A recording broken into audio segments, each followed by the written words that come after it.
Um, Thanks for coming today. We are delighted to host this extraordinary event this afternoon. I am Thea Lee, president of the Economic Policy Institute, and we are co-sponsoring this event with the Institute for Policy Studies, and delighted to see the director of the IPS here with us, John Cavanna. So we have two wonderful guests today, both our old friends and wonderful people.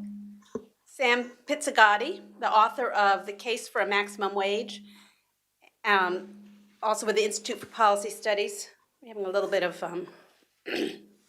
microphone issues. And Sarah Anderson, who is the co-editor of the Institute for Policy Studies website, inequality.org, also a researcher and strategist on executive compensation, tax policy, Wall Street reform, and other inequality-related issues. But Sam has been working on inequality and a maximum wage proposal for many years. In fact, he had an earlier book called The Maximum Wage in 1992. So he has been steadfast on this issue of trying to expand the horizons of what it is that we talk about when we talk about policy solutions to inequality. And of course, back in 1992, EPI and IPS were talking about inequality, but it hadn't really entered the mainstream of the conversation at that point. And now when we look at the kinds of challenges we face in terms of the growth in inequality over those last couple of decades, it is kind of extraordinary. Maybe if we had listened to Sam back in 1992, we wouldn't have such a concentration of both economic power and political power as we have today. And so without further ado, I want to welcome Sam and let him give us a talk about his intriguing and inspiring new book, The Case for a Maximum Wage. Please welcome Sam Pizzigotti.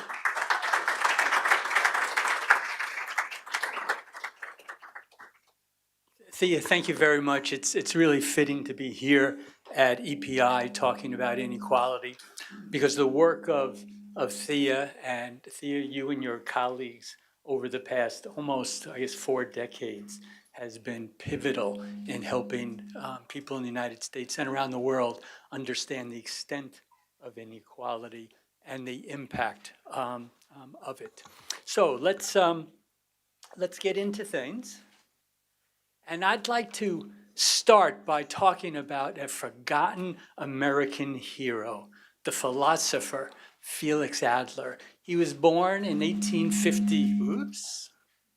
Let me see. Can people hear me if I just go here?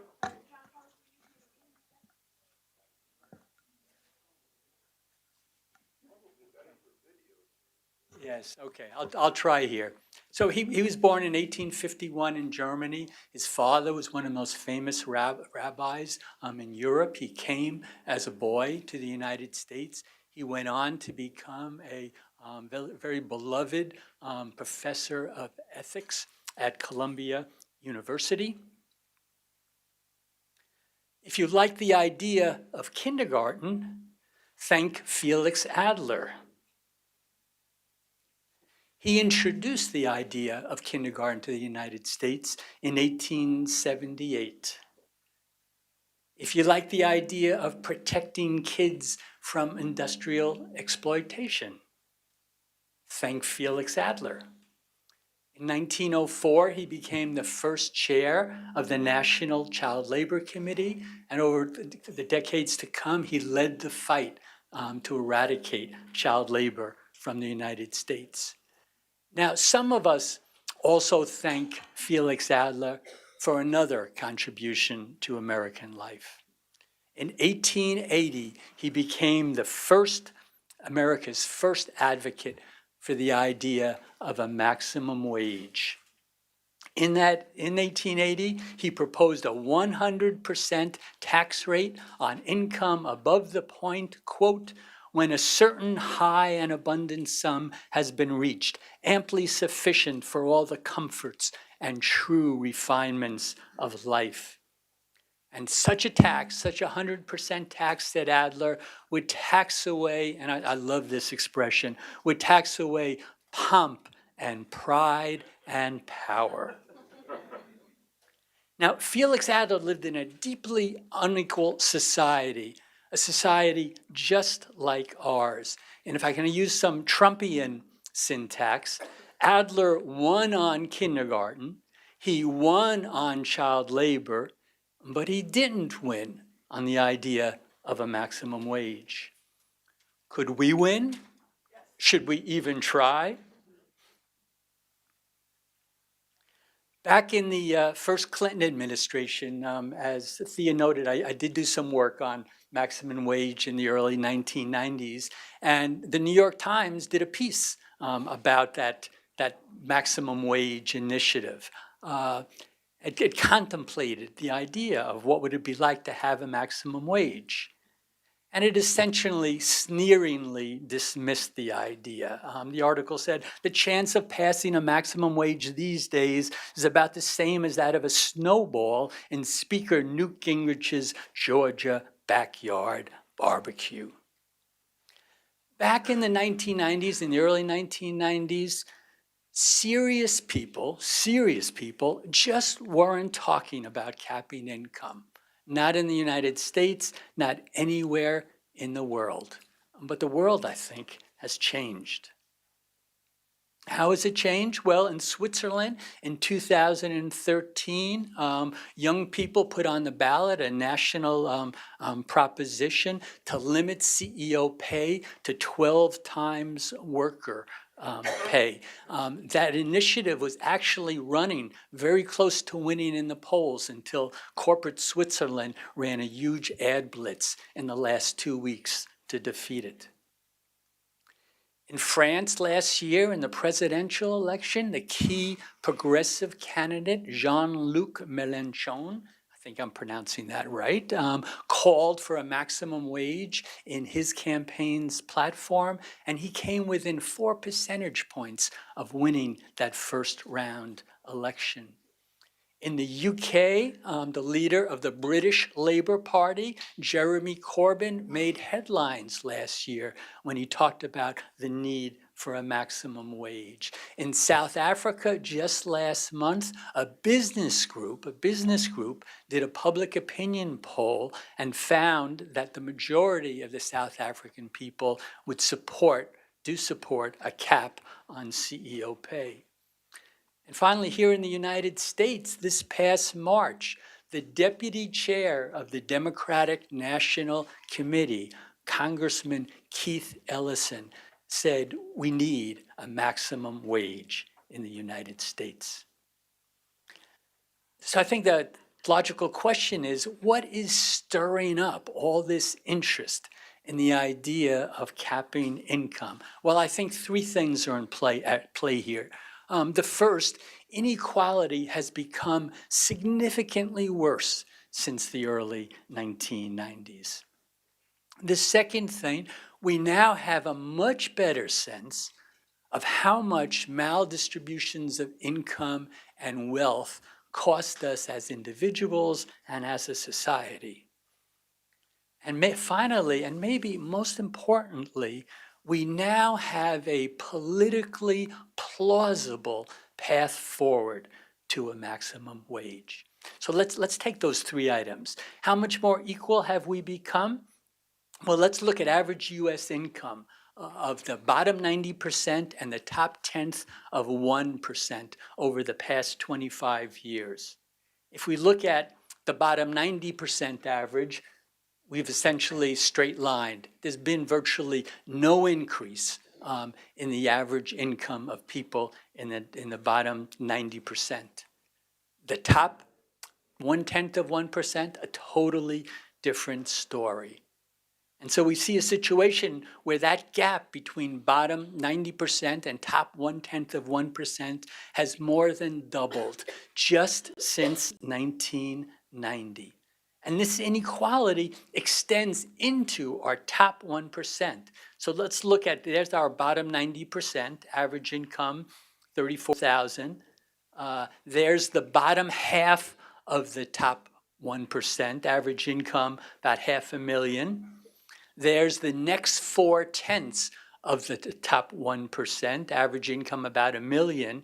And here is the average income of the top 10th of 1%. So in other words, the gap between The top tenth of 1% and the rest of the 1% is much, much greater than the gap between the bottom 9/10 of the 1% and the bottom 90%. So should the good fortune, the incredibly good fortune of our top 0.1% concern us? Well, the conventional political wisdom in the United States says, don't be so envious of the rich. It says, focus on helping the folks in need at the bottom. It says, worrying about the rich just distracts and divides us. And this sense, this political mainstream consensus is deeply rooted not just in Paul Ryan types, but across the political spectrum. So here we have David Bonnier, a progressive U.S. congressperson back in 1995, saying that the problem in America today isn't that some people are getting rich. The problem is most people are getting nowhere. And here we have Laura Tyson, who is President Clinton's top economic aide, saying if you have a penthouse with very rich people at the top and very poor people in the rat-infested basement, what do? Do you go after the people in the penthouse? No, you help the people in the rat-infested basement, and that's all you concentrate on. We had Howard Dean in his 2004 campaign for the presidential nomination saying the thing to do is concentrate on the 90% of people who don't know what they need and make sure they have it, who don't have what they need and make sure what they have it, and not worry about the people who make $500,000 a year. Of course it's obscene, but so what? And then just last month, we had former Vice President Joe Biden say, I love Bernie, but I'm not Bernie Sanders. I don't think 500 billionaires are the reason we're in trouble. This nonchalance about soaring top incomes hasn't served our poor particularly well. The latest evidence came just last week from a new report out from economists at Georgetown and the World Bank. Alongside rising top incomes, the level of living of America's poorest has fallen, and that just tracks it over the past 25 years, a steady decline in the average living standards of our poorest. And this nonchalance about rising top incomes hasn't served average Americans either. In 2015, the United States had quadruple the wealth of any other country in the world. But the deeply unequal distribution of these trillions has left typical Americans much less wealthy than their counterparts elsewhere. So if we look at this in Belgium, the typical Belgian, the median Belgian individual had $150,000 of net worth in 2015. Typical Norwegian, $120,000. The typical person in Japan, $96,000. The typical Canadian, $75,000. The typical Dutch person, also $75,000. The typical person in the US of A, the richest country on the face of the earth, $50,000. New York may be the ultimate test of trickle down. No city in the world has more billionaires than New York, according to a count that just came out. New York has over 100 billionaires, 10 more than the next city on that list, which is Hong Kong. The top 1% of New Yorkers are now taking in 40% of the city's income. That's about double the income share of the top 1% nationally. One sign of this wealth, average sale price for apartments in New York last year passed $2 million for the first time. The typical townhouses in New York now average over $6 million. So how is New York doing on this trickle-down test? The test to see, is wealth trickling down? Well, it's not doing so well, as is laid out phenomenally powerfully in a new Harper's magazine cover story that's just out. 1 in 5 New Yorkers, 19.6%, currently rate as officially poor.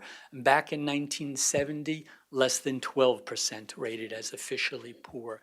The typical New York household now spends at least 1/3 of its income on rent, and 30% of households spend 50% or more. And this is the incredible statistic to me. The city's Department of Homeless Services shelters an average of 60,000 people per night. And those amenities of middle-class life that used to make New York such a great place to live, they have been, the Harper's cover story notes, they have been torn away. One striking example to me, the Central Park Zoo, which many of you may know and love, used to be free. Now for a family of 4 to get in the door, to get past the gate, costs over $60. Kevin Baker, the author of this Harper's cover story, notes, look at almost any public service or space in New York, and you will see that it has been diminished, degraded, appropriated. I have never seen what is going on now, the systematic, wholesale transformation of New York into a reserve of the obscenely wealthy. The sorts of realities that we're seeing in New York are fueling a counter-narrative, fortunately. And this counter-narrative notes that how much wealth a developed society generates matters much less for our well-being than the conventional wisdom holds. What matters much more is how a developed society distributes that overall wealth. Because the more top-heavy a society, we now know, the less democratic that society will be, the less honest, the less trustful, the less caring, the less healthy, the less environmentally sustainable. How do we know all this? We know all this because over recent decades, there's been an explosion of research by economists, demographers, environmental scientists, sociologists, political scientists, an explosion of research that makes the case of how damaging inequality is to us. Two of the greatest scholars on this are Kate Pickett and Richard Wilkinson, whose book, The Spirit Level, has sold 150,000 copies worldwide. Thea hosted a salon for Richard and Kate when their Spirit Level came out.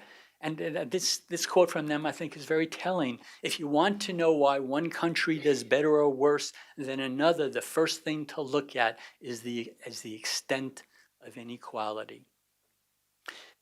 And what Kate Pickett and Richard Wilkinson have done they've reduced all this to a set of striking charts. They've tracked nations on all sorts of indicators of social decency, ranging from literacy to infant mortality, to homicides, to incarceration, to trust, to obesity, to mental health, to social mobility. And what they find when you put all these indicators together in the bottom left hand of that chart, you see Japan and Sweden and Norway, 3 of the most equal countries in the world. Those 3 countries perform the best on all these indicators. On the top of the chart, USA, Portugal, and the UK, 3 of the most unequal developed countries in the world, they all perform the worst on these indicators. So, what can we do to become more equal? Well, I think step 1 is we need to recognize we can become more equal. And we know that because we did become more equal. Let's look at the income of America's top 10th of 1% as a multiple of bottom 90% income over the last century. And what you see is that at the beginning, or early in the 20th century, that top 1/10 of 1% had almost 900 times more income than the bottom 90%. But by the middle of the 20th century, that had been cut to less than 200 times. We became spectacularly more equal. Unfortunately, then we became spectacularly more unequal, to almost 1,000 times gap. The second step, I think, we need to take is to understand how we became more equal. That middle of the 20th century decline in inequality came from two main factors. The first factor, unions leveled up people at the bottom of American society. If we look at union members as a percent of the employed, that quadrupled in the middle of the 20th century. The second factor, high taxes leveled down the top. If we look at the top federal income tax rate in the early 1920s, that stood at 25%. It went all the way up to over 90%. Behind these two factors, behind the growing inequality of mid-20th century America, there was a broad progressive consensus. And that broad progressive consensus held that to create a decent society, we had to take two steps. We had to address the absence of wealth at society's base, and we had to address the concentration of wealth at society's summit. In other words, we had to level up incomes at the bottom, level down incomes at the top. Supreme Court Justice Louis Brandeis put this matter memorably. We can either have democracy in this country or we can have great wealth concentrated in the hands of a few, but we can't have both. Struggles brought this consensus to life. One example, in 1946, 1 of every 10 workers in America hit the bricks at some point during 1946. Here's a scene from the National Coal Miners' Strike and a scene from Forsyth County in North Carolina. But the Cold War busted this progressive consensus about the need to both level up and level down. In the hysteria of the McCarthy period, which makes for great movie posters, amid this hysteria, anyone who talks about limiting wealth concentration suddenly sounds dangerously subversive. So our political leaders don't talk about wealth concentration anymore. And a new elite political consensus emerges. And that consensus says, let's stop fighting over how we divide the economic pie. Let's just grow the pie so everyone gets a bigger piece. Let's not talk about the distribution of wealth. Let's only talk about the creation of wealth. Only economic growth matters, nothing else.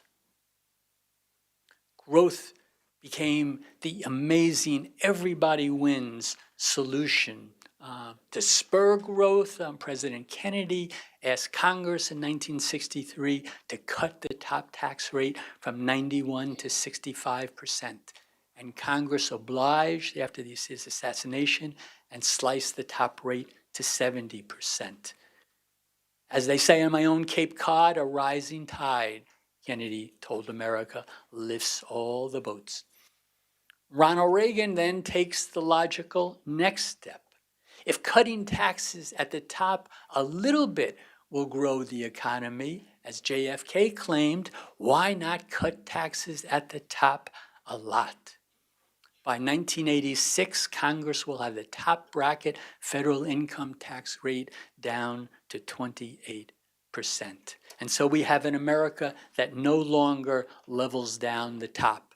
That tax rate, since Reagan's time, has bounced around and now sits, the top tax rate, at 37%. Unions, meanwhile, no longer have the capacity to lift up folks at the bottom.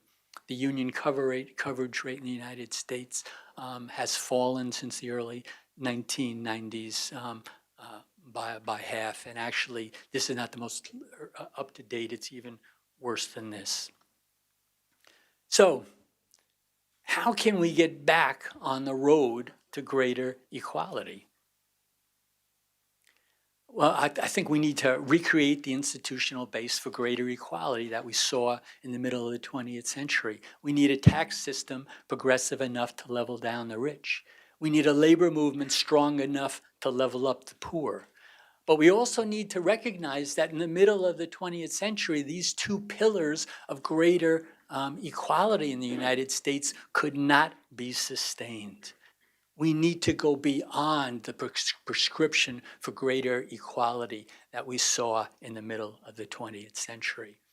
And one key step toward going beyond, we already recognize that decency demands a floor under earnings, a minimum wage. Social decency, I think we need to recognize, also demands a ceiling, a maximum wage. An off-the-wall notion, this maximum wage, a ceiling, not to FDR.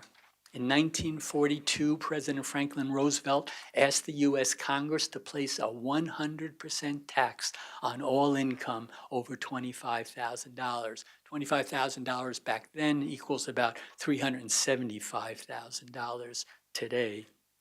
Congress didn't go along with that 100% tax, but Congress did create a top rate of 94% on income over $200,000. Now, FDR's push for a cap didn't just come from inside his head. It had deep roots in American political life. During World War I, Amos Pinchot, who was a former lieutenant of President Teddy Roosevelt and the brother of the future governor of Pennsylvania, he led a national grassroots campaign to set a 100% tax on income over $100,000. Among the supporters, the active supporters of this campaign, was Sidney Hillman, the president of the Clothing Workers Union, the most innovative young labor leader in the United States, and later FDR's top labor confidant. Other supporters included Jane Addams, the mother of the profession of social work in the United States and a leading voice for women's suffrage. And the supporters also included E.W. Scripps, the founder of the nation's first major daily newspaper chain.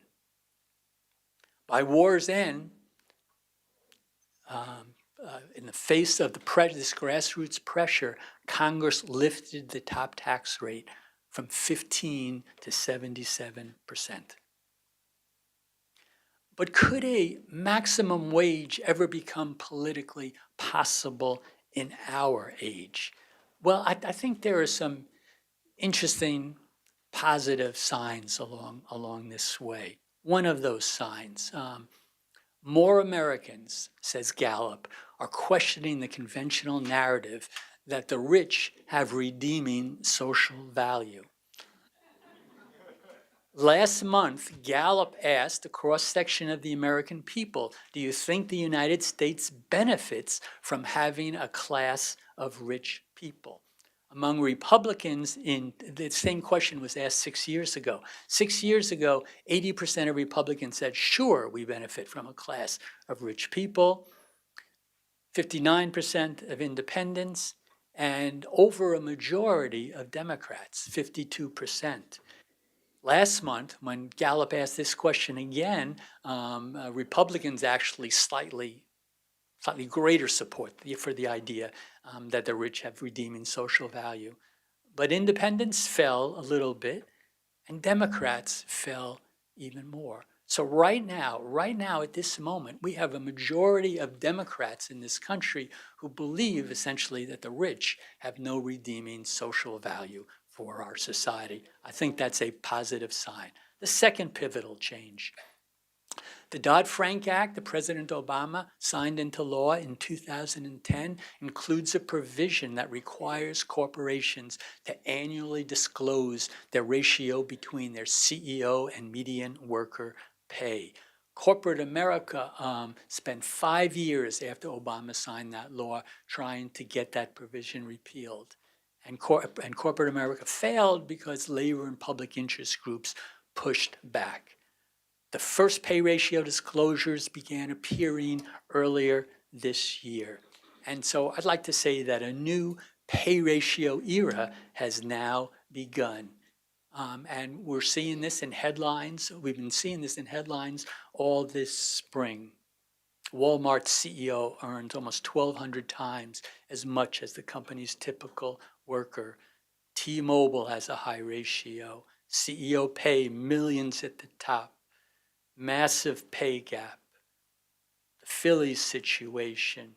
From Texas, CEO pay towers over median salary of workers. These are the headlines we're seeing. Now, for corporate America, corporate America essentially sees this new era of pay ratios as the end of civilization as we know it. Their rhetoric has been over the top against this. So since they raised the subject of civilization, let's talk civilization. What defines a civilized society? Well, one word defines a civilized society: limits. Civilized societies set limits to protect and advance the common good.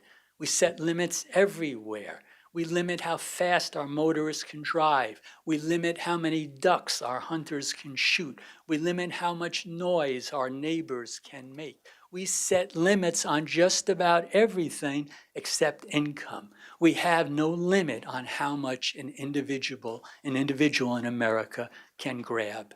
And what's the inevitable result of that?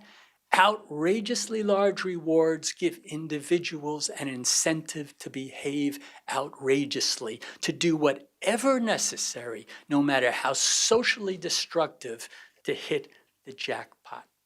So what do we get when we have no limits on how much our powerful can grab? We get this. We get this. We get this.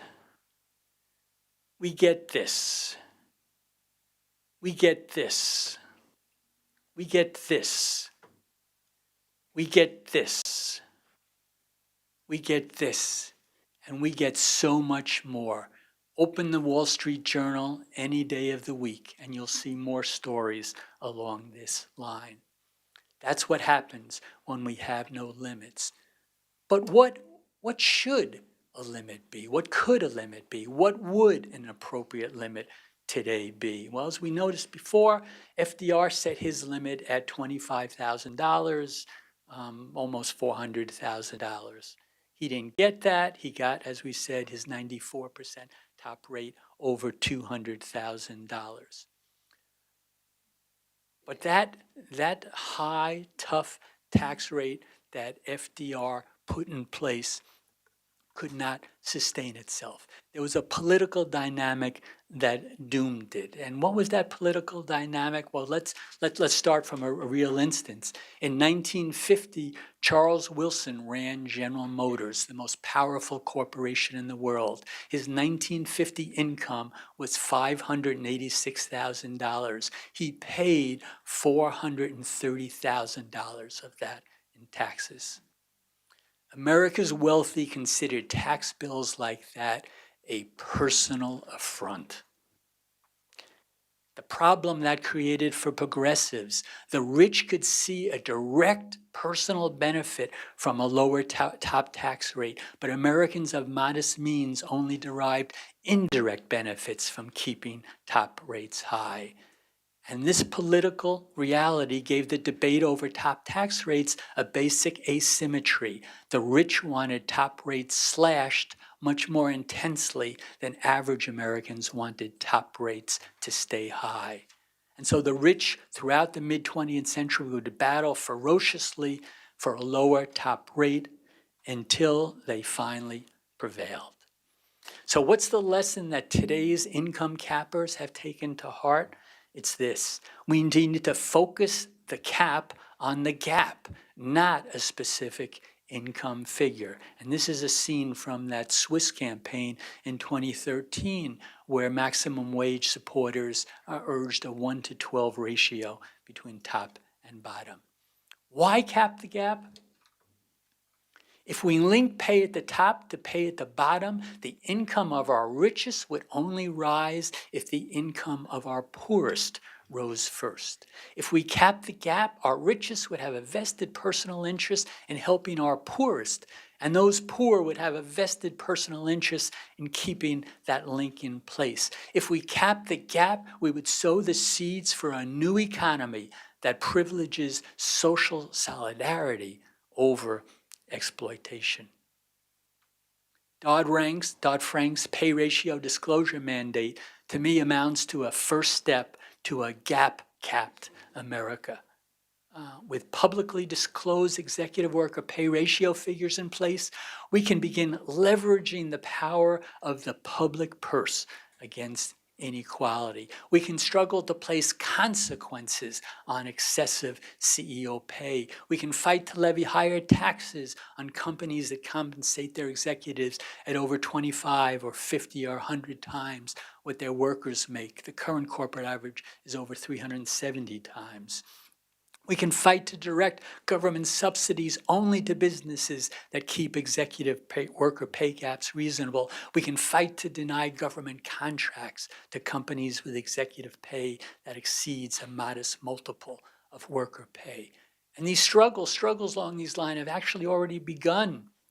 In California in 2014, Senator Laurie Hancock was one of the sponsors of legislation to tax corporations with wide ratios at a higher rate.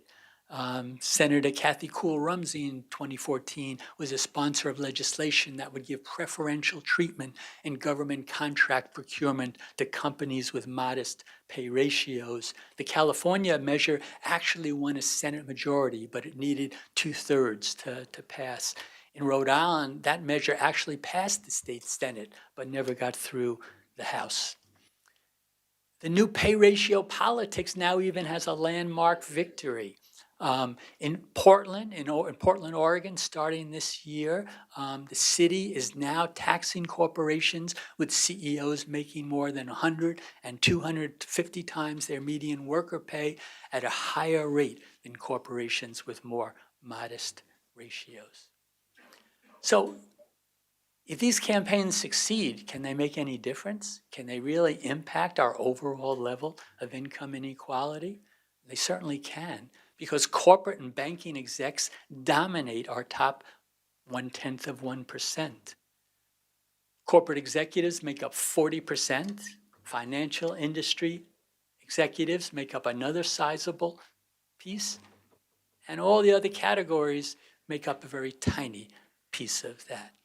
By privileging enterprises with narrow pay gaps over enterprises with wide pay gaps, which is what would happen if we went down this road, we would clearly decelerate a major driver of our contemporary inequality.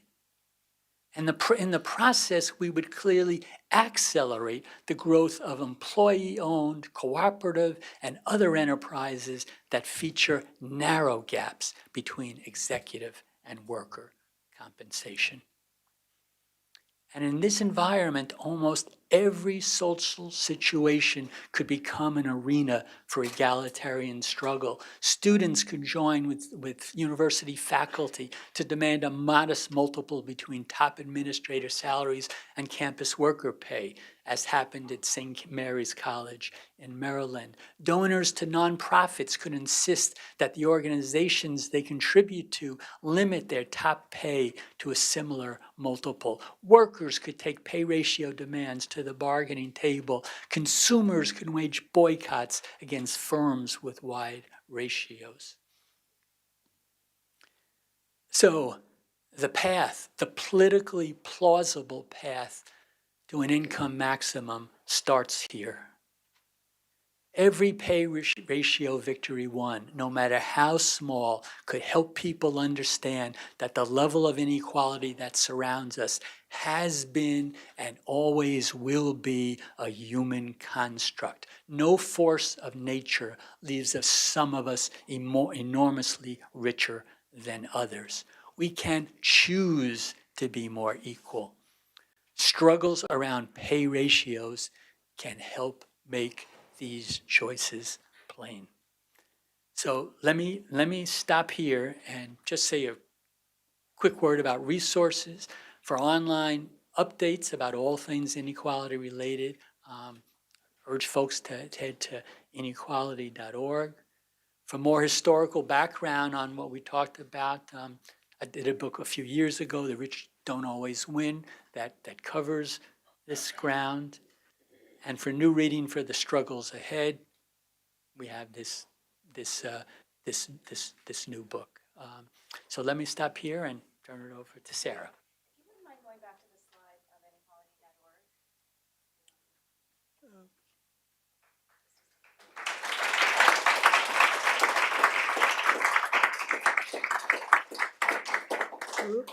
That was incredibly provocative, and I don't want to take up much time before we open it up for discussion, because I'm sure you have a lot of things you want to ask Sam about that presentation. But I was asked just to say a little bit more about the strategies around time-pay ratio to tax and contracting and subsidies policy. What we're really trying to get at here is ensuring that taxpayers are not subsidizing in any form companies that are contributing to extreme economic inequality. We already have rules that prohibit government contracts from going to companies that contribute to racial and gender inequality through discrimination.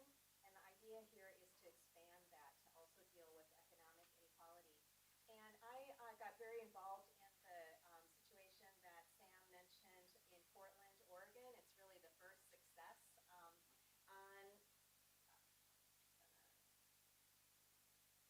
sorry, there.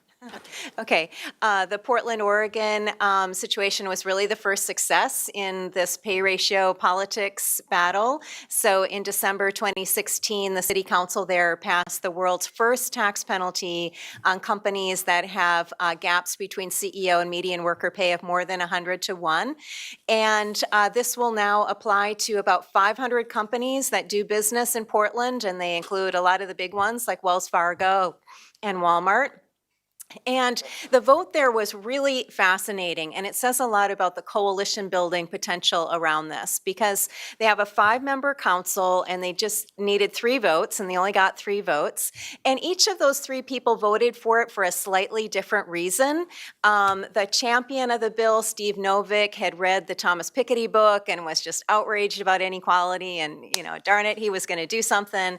And this was this idea. And then another woman who voted for it had an idea for a new homeless prevention initiative in Portland, and she needed revenue for that. So she raised that argument. And then the third person voted for it because he thinks it'll be good for business, that the extreme gaps we now have contribute to problems with employee morale and boost turnover. And there's a lot of academic research for that, but he actually came to that idea through his own personal experience. He'd worked at a very large cooperatively owned engineering company, which had very narrow pay gaps, and he saw that that really brought out the best in his colleagues. So it really speaks to the fact that we can bring high road business and institutional investors to the table on this, as well as people who are interested in this, because it does incentivize companies to narrow the gaps, both by bringing up the bottom and bringing down the top, and people who are seeking revenue for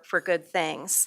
So we were hoping in the wake of the Portland vote, which was December 2016, that this idea of tax penalties for extreme pay gaps was just going to take off like wildfire.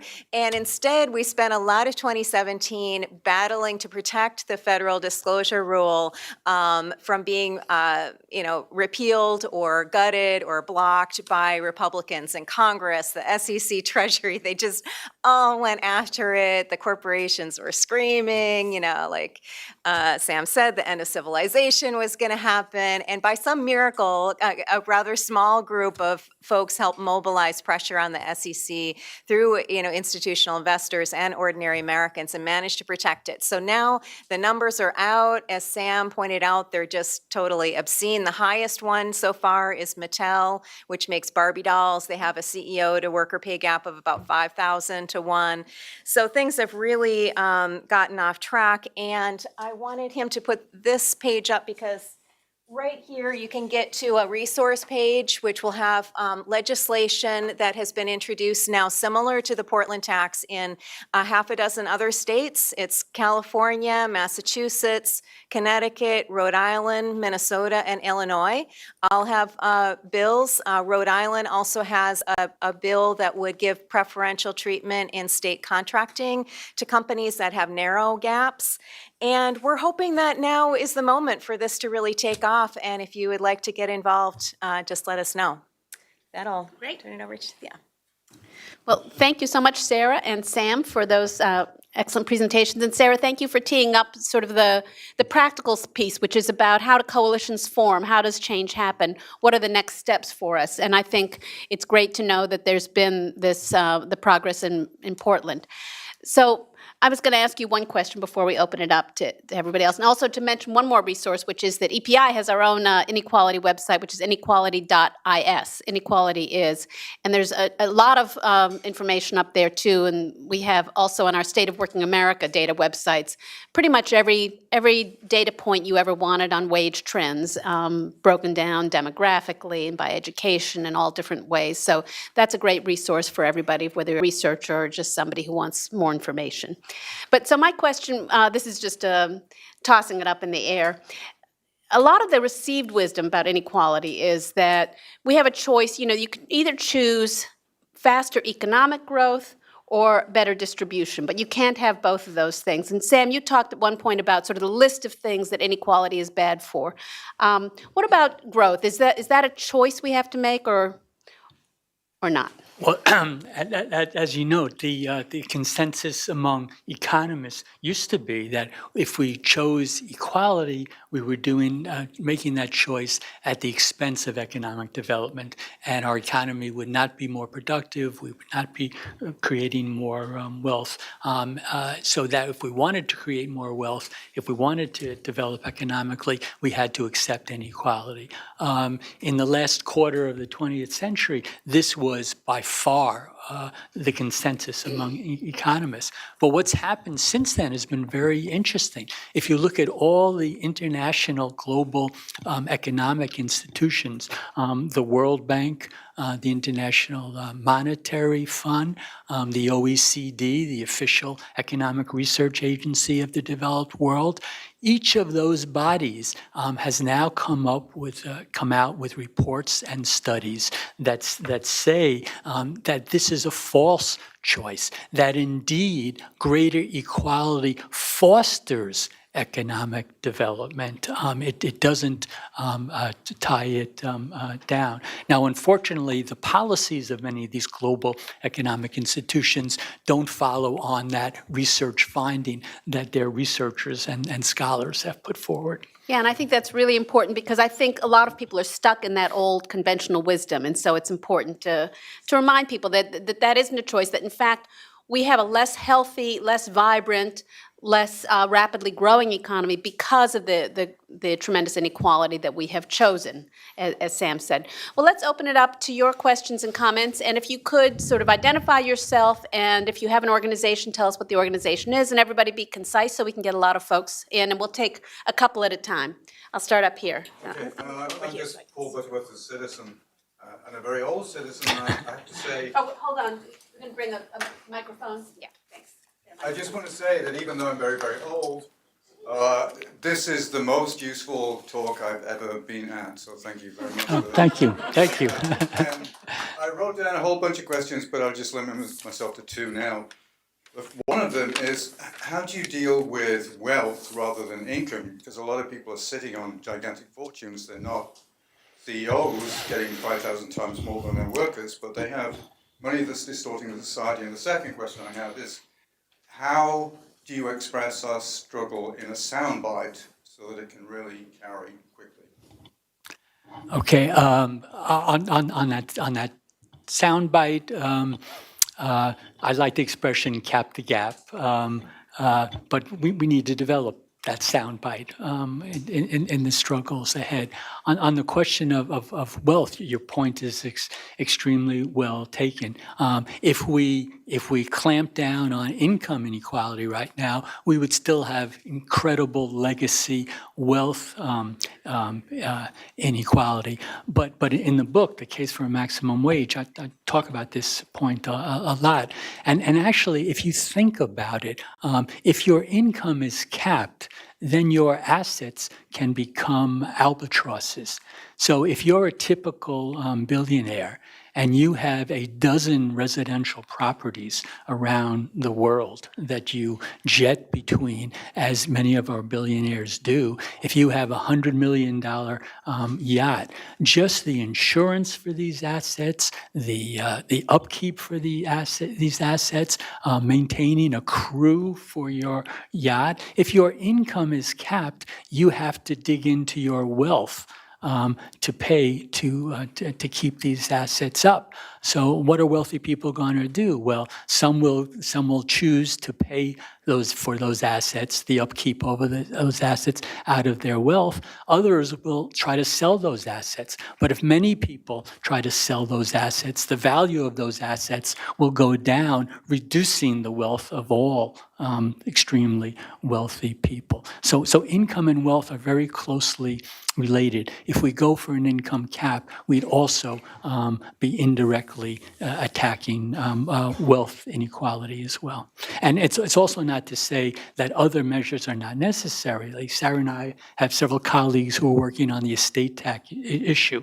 It becomes very important to have a strong estate tax, even if we do have a maximum wage in effect. And our colleagues are working a lot at the state level to have state estate taxes, since the federal one was just weakened quite a bit. And incentives for that. Okay, let's take there. Yeah, wait for the microphone. Thank you again for your talk and the guidance. And I obviously support the cap to gap measure. I just want to understand with the cap to gap measure, is that only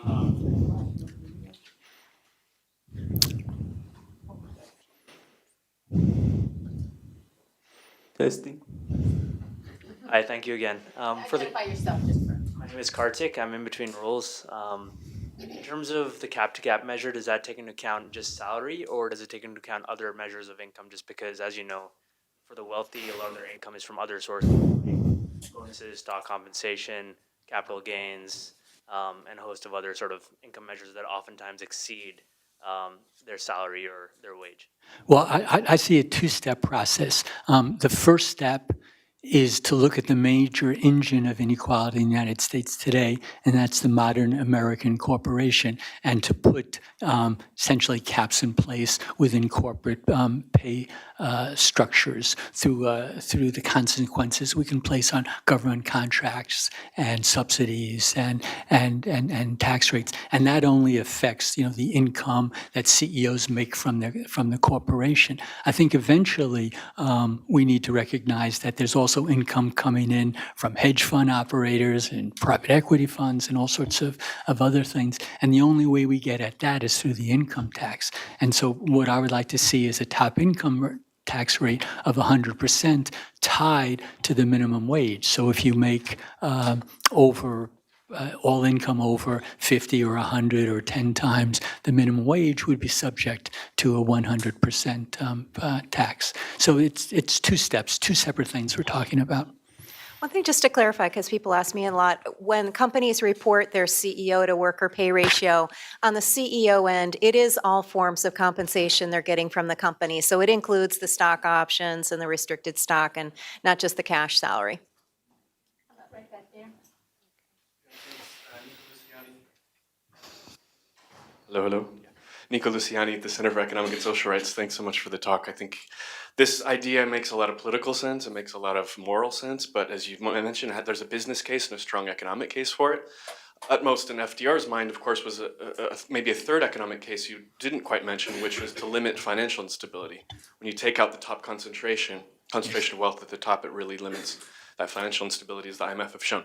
So my question was, going on to others, I mean, how do you avoid the unintended consequence where if I was a CEO, I just say, pay me in stocks, right? I'll build my assets rather than, you can cap my income all you want, but I'll just build my assets, maybe ship them overseas. The yachts I can have in Switzerland or other places. So how do we make sure that, the executives just don't shift their remuneration from income to wealth? Well, in terms of the remuneration they receive from corporations, there are all sorts of legal standards now from the SEC on what they have to report. I think we're in good shape there. Will executives try to pursue loopholes? Of course they will. And that's what we saw also in the middle of the 20th century. Top income earners tried to develop loopholes to the tax rates. One industry was particularly effective, the oil industry, because the oil industry had special political power. They had House Speaker Sam Rayburn, they had Senate Majority Leader Lyndon Johnson protecting them. So if you look at the first list of billionaires that appeared in 1982, over half the people on it were oil industry executives. So there will be battles over loopholes. But actually in the middle of the 20th century, the people won most of those battles. How about right back there?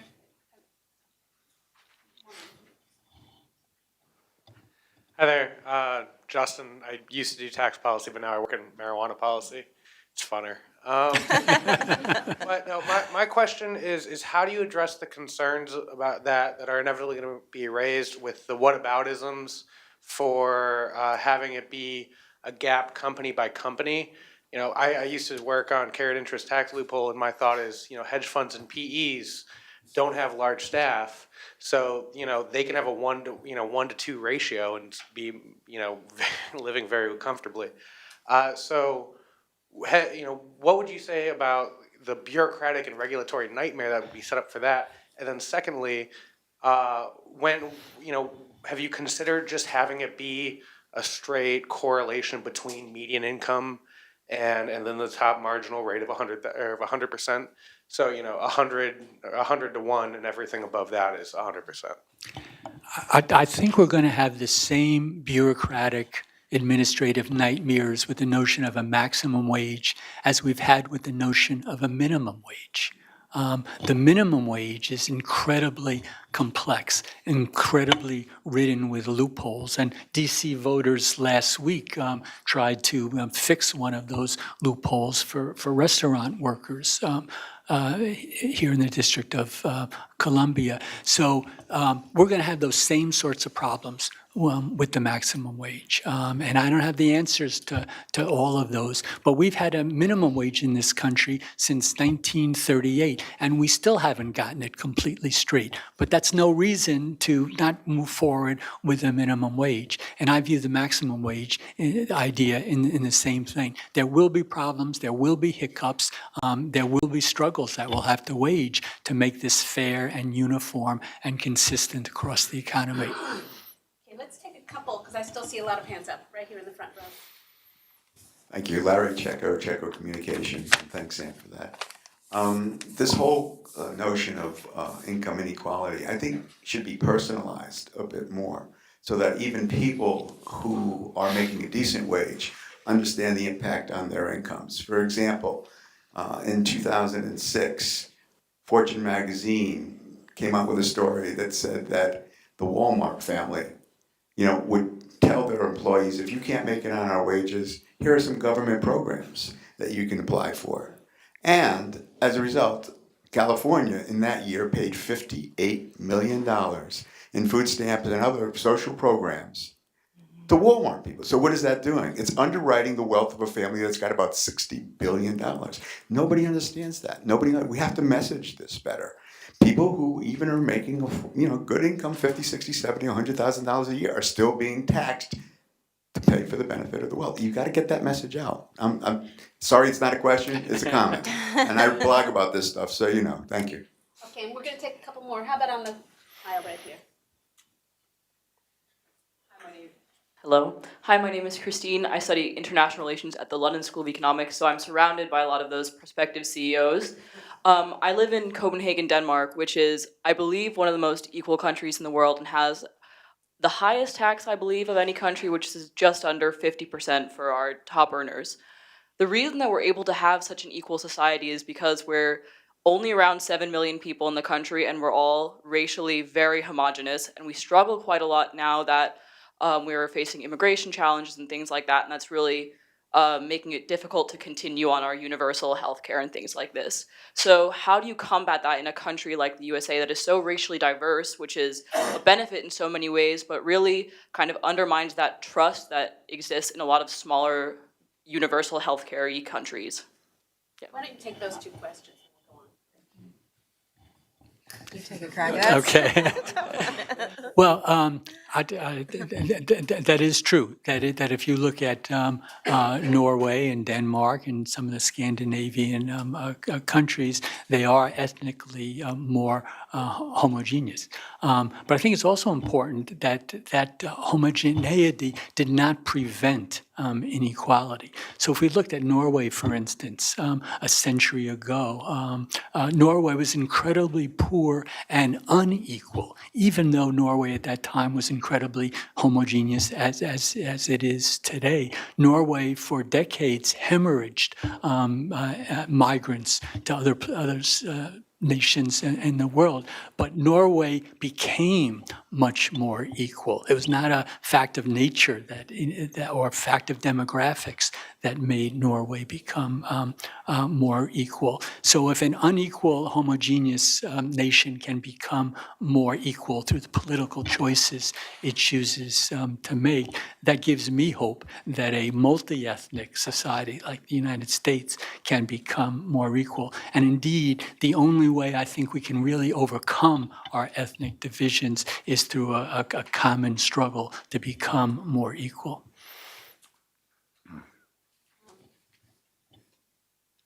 There on the aisle. Hello, Deepika Rathod. We talk about inequality, and one of the biggest things that I don't hear about is the inequality in terms of compensation, remuneration between men and women. And certainly within the US, where you've got, Latinos earning half of what a white male would earn, and you don't also have the Equal Rights Amendment in the Constitution. That would alleviate quite a lot of the inequality and also support and underpin the economic growth. I don't know what your thoughts are about that. Well, we have an expert with us on just this issue. Let me Deep into pass these to numbers, Sarah. because we have a facts section at the top of the website, and we're adding one on gender inequality, and we're about to launch that. So I've been going over all the data from around the world. And one thing that is exciting is to see reforms like in the UK, where companies are now having to report their gender pay gaps. So we're a little bit ahead of them on the CEO worker pay gaps. They're ahead of us on the male to female pay ratios within those companies. And it's been quite shocking to see some of the figures coming out. I think it was Goldman Sachs, men make 55% more than women at that bank among their UK employees. So that's a direction we want to take the pay gap debate in this country too, to have better reporting. But I think the general summary of this new section we're putting out is looking at both how women are so underrepresented at the top end. We looked at CEOs among the Fortune 500, and it's still just a handful for all the talk of breaking the glass ceiling. And then they're so overrepresented at the bottom level. The figures on the percentage of minimum wage earners that are women and is really stunning too. So you're right, that should be getting a lot more attention. Yeah, I mean, just if you look at any of the graphs that Sam put up in terms of inequality and you add a race and a gender lens to it, all of a sudden you'd need a much bigger screen to be able to show the level of inequality. So I think that should remind us that the challenges we face are not just between CEOs and workers, but also between men and women and within the racial gaps too. How about in the back there? Hi, Carl Colzer, and thank you so much for a great talk.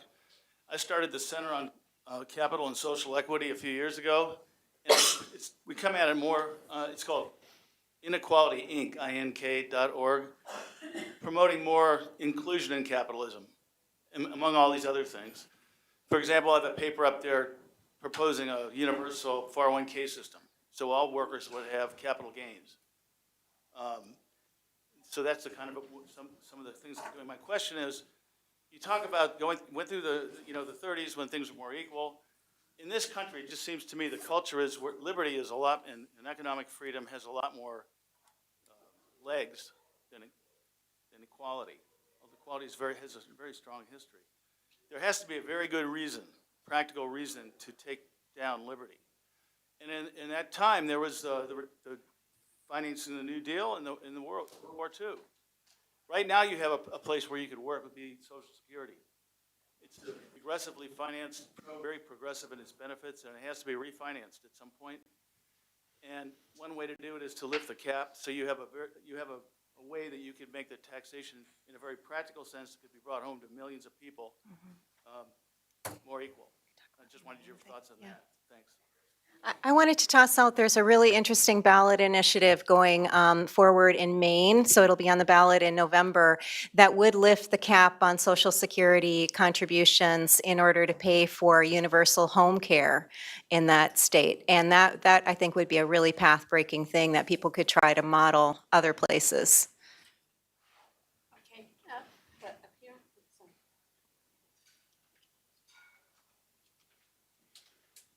Thank you for an interesting presentation. Last week, I attended a presentation by Robert Kuttner on his book on the globalization contributing to this inequality.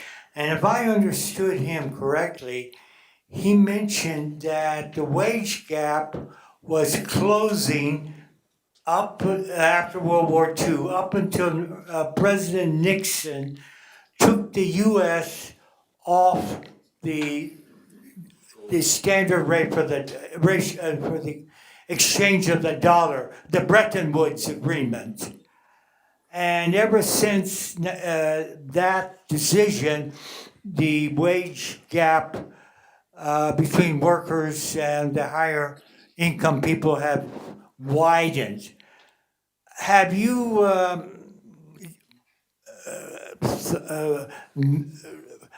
any thoughts about that theory of Robert Kuttner as far as contributing to this inequality? Thank you. Well, I think from the work I've done that there are two factors more than any others that explain the systematic increase in inequality we've seen since the late 1960s, and those are one, the falling level of union power, trade union power in our society, and second, the falling top rates of the income tax on the wealthy. Those unions and progressive taxes were the bulwarks of greater inequality. In the middle of the 20th century, we took those bulwarks away in the second half of the 20th century. And I think there are a number of other factors that have contributed to inequality, but I think those two institutional factors have been the most important. Sarah, did you want to add anything? Okay, up here in the front, Mr. John Cabana. I'm so sorry. Yeah, thanks. Thanks to all of you, and thank you, Thea, also for co-sponsoring this fantastic event. I have a question actually to all three of you, because I think everyone here is fascinated by the politics of this and what could be the coalition to push us in this direction. You all, EPI and IPS, were deeply involved in the fight against the horrible tax bill last fall that made us more unequal. And I'm curious, as you watch that and watch the polling on it and watch the coalitions that came together to fight it, if you got any new insights on who could come together. And in particular, I'm curious, none of you mentioned in the potential allies, people on the right who hate Wall Street, who feel that Wall Street is out of control. And I'm curious whether you think in this populist moment that there are potentially other allies that maybe surfaced a little bit in that fight. Thanks, John, for that question.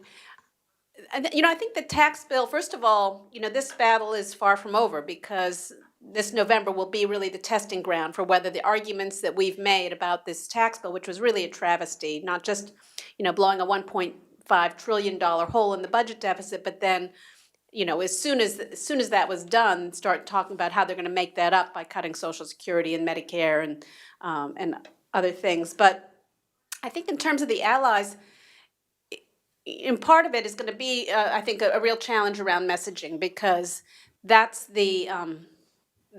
I think there's going to be a lot of money put into the November election to try to convince us that the tax bill was about, helping middle-class workers and not about helping the wealthy and Wall Street. So I think, all of us in this room have a lot of work to do between now and November, which is to make sure that we can keep our eyes focused on the prize and telling the truth about what the actual outcomes of that tax bill were. Because I do think that there are definitely allies with called the right or the Republican Party or independents that should be disenchanted with where the economy's gone. I'll just make one quick point, and that's to remind folks that Donald Trump, when he ran in 2016, on numerous occasions, spoke out against excessive executive compensation. So he clearly felt that a lot of his supporters resonated to that theme, and I think that's true, that the polling shows that the vast majority of Americans don't understand how much CEOs make, and when they find out are absolutely aghast. I've been doing my own personal poll on CEO pay for more than 20 years because I'm from a red rural area of Minnesota. And when I go home and people ask me what I do for a living, I always say, I do research on CEO pay. And without fail, every single person says, oh, those overpaid CEOs, I hate those guys, go get them, and the polling does bear this out. This Stanford Business School poll showed that a majority of Americans support a cap on CEO pay, which is, pretty bold. And it was 52% of Republicans and 66% of Democrats. So across the political spectrum, and when they asked people what they thought the ideal gap should be between CEO and worker pay, they said if a company pays their employees on average $50,000, what do you think is the appropriate gap? And they said 18-1. So we are very far off track what ordinary Americans think the situation should be.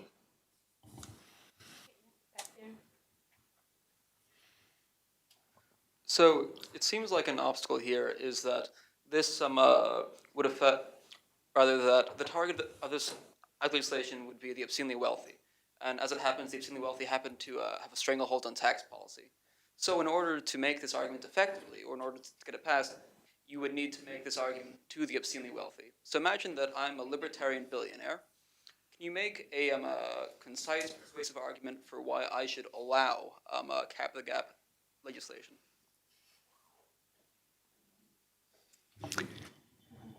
Well, to talk in crude terms, some people have class interests that they're never going to see.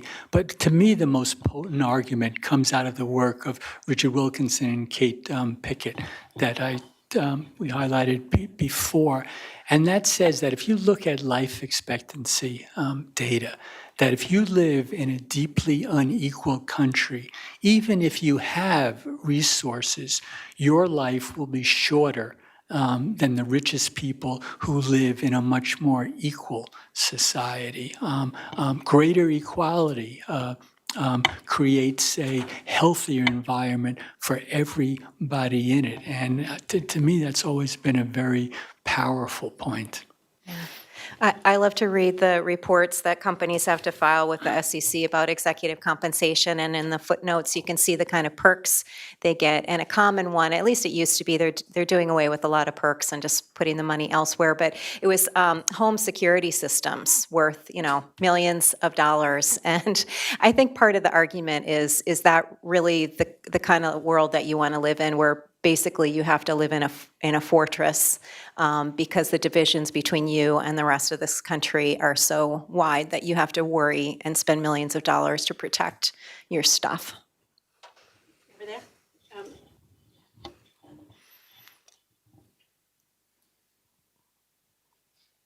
Hi. Oh, excuse me. Good afternoon. My name is Cole Crawford. I'm from Public Citizen. Thank you so much again for your presentation. I think it comes across as really timely and very innovative. The only question I had was, wouldn't a policy like this sort of run the risk of encouraging businesses to move their operations elsewhere, or make them not want to incorporate their businesses in the United States in the first place? Well, the flip reply to that is they already are. Outsourcing has been incredibly widespread phenomenon. But I think what we need here is a worldwide movement, and that's what we're seeing. In the UK, Jeremy Corbyn now is pushing for rules that would deny UK government contracts to any corporations that paid their top execs over 20 times what their workers are receiving. Movements like that are going on, beginning all over the world. India now has a pay ratio disclosure mandate in effect. So I think the ultimate solution is a worldwide movement, but the scare tactics that business talk about in terms of flight, that's already happening in the United States. Okay. Well, listen, thank you all for coming today, and thank you for your excellent questions. And please join me in thanking Sam and Sarah for their contributions.